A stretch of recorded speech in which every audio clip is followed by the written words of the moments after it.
السلام علیکم دوستو، ہمارے چینل پر خوش آمدید۔ مستقبل میں مزید ایسی رومانٹک سٹوریز سننے کے لیے ہمارے چینل کو سبسکرائب کرتے ہوئے ساتھ موجود بیل آئیکن کو دبا دیں۔ احد کمرے میں داخل ہوا تو پھولوں کی خوشبو چار سو پھیلی ہوئی تھی، لیکن وہ دلہن بنی سر جھکائے بیٹھی تھی۔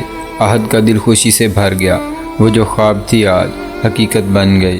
بہت مانگا تھا دعاؤں میں جسے، وہ ملیحہ آج اس کے کمرے میں اس کے نام کی مہندی لگائے اس کی دلہن بن کر بیٹھی تھی۔ ملیحہ اس کے تایا ابا کی بیٹی تھی۔ احد کے ابا کا انتقال بہت پہلے ہو گیا تھا۔ احد اور موحد کو تایا ابا نے اپنے ہی بیٹوں کی طرح پالا پوسا تھا۔ دونوں بھائیوں کے گھر برابر میں تھے۔ احد نے جب سے ہوش سنبھالا ملیحہ کے ساتھ ہی وقت گزارا۔ ملیحہ کی ہر ضد پوری کرنا ہی احد کی زندگی کا مقصد بن گیا۔ ہر گزرتے دن کے ساتھ ملیحہ کی محبت اس کے دل میں کسی پودے کی طرح پنپتی رہی۔ آج ملیحہ اس کی شریک حیات بن گئی۔ وہ ملیحہ کی طرف بڑھا، آہستہ سے گھونگھٹ پلٹا۔ ملیحہ نے اجنبی نظروں سے احد کی طرف دیکھا۔ کیا ہوا مسز، پہچانا نہیں؟ احد مسکرایا۔ وہ خاموش ہی رہی۔ احد نے ملیحہ کا ہاتھ تھام کر اپنے لبوں سے لگایا۔ میں بہت خوش ہوں ملیحہ، آج بہت محبت کی ہے میں نے تم سے۔ آج تمہیں پا کر میری زندگی مکمل ہو گئی۔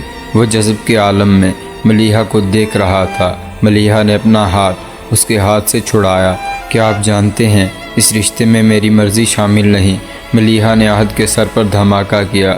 نہیں ملیحہ، میں نہیں جانتا۔ وہ بوکھلایا ہوا تھا۔ جھوٹ! ملیحہ نے انکار میں سر ہلایا۔ قسم لے لو ملیحہ۔ احد کے اندر کچھ ٹوٹا تھا۔ مت کھاؤ جھوٹی قسم۔ ملیحہ کے لہجے میں تنفر تھا۔ خدا کی قسم، اس نے یقین دلانے کی کوشش کی۔ تم جانتے ہو نا مجھے؟ ملیحہ نے اپنی طرف انگلی اٹھائی۔ میں ملیحہ آفندی تمہیں بتاؤں گی جھوٹ کیا ہوتا ہے، زبردستی کسے کہتے ہیں۔ وہ اپنے اصلی ہٹ درم لہجے میں بولی۔ احد نے اس کی آنکھوں میں ضد اور جنون دیکھا۔ ملیحہ قسم کھاتا ہوں میں، مجھے نہیں علم کسی زبردستی کا۔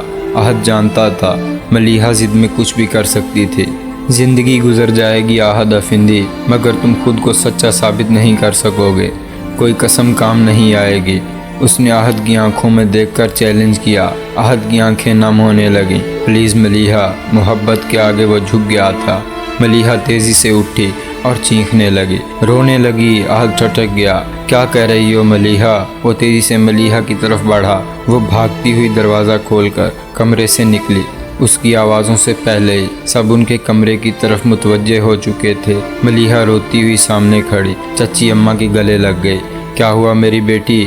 عذرا افندی کو کچھ سمجھ نہیں آیا۔ احد بھی پیچھے چلا آیا۔ سچویشن اس کے کنٹرول سے باہر تھی۔ سب مہمان اسے عجیب نظروں سے دیکھ رہے تھے۔ تایا ابا بھی کسی کام سے اندر آئے تھے۔ جب انہوں نے ملیحہ کو روتے ہوئے دیکھا، کیا ہوا احد؟ حیرت سے احد کو دیکھا۔ بابا، احد نے مجھے طلاق دے دی۔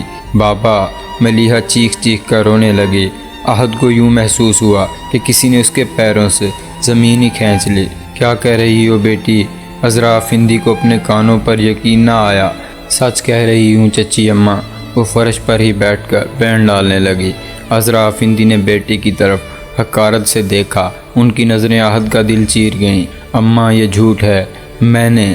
احد کا جملہ ابھی مکمل بھی نہیں ہوا تھا۔ تایا ابا نے آگے بڑھ کر احد کے منہ پر تھپڑ مار دیا۔ مہمانوں میں چہمگوئیاں شروع ہو گئیں۔ جس تایا نے پالا پوسا آج اس کے منہ پر ہی کالک مل دی۔ پڑوس کی ایک خاتون نے ملیحہ کو دلاسا دیتے ہوئے کہا، بیٹا اب تو بہت دیر ہو چکی ہے، لیکن خدا تمہارے ساتھ ہے۔ تو دوستو، کیسی لگی ہماری آج کی یہ سٹوری؟ کامنٹ سیکشن میں ضرور بتائیے گا، اور مستقبل میں مزید ایسی ہی انٹرسٹنگ سٹوریز سننے کے لیے ہمارے چینل کو سبسکرائب کرتے ہوئے ساتھ موجود بیل آئیکن کو دبا دیں۔ شکریہ۔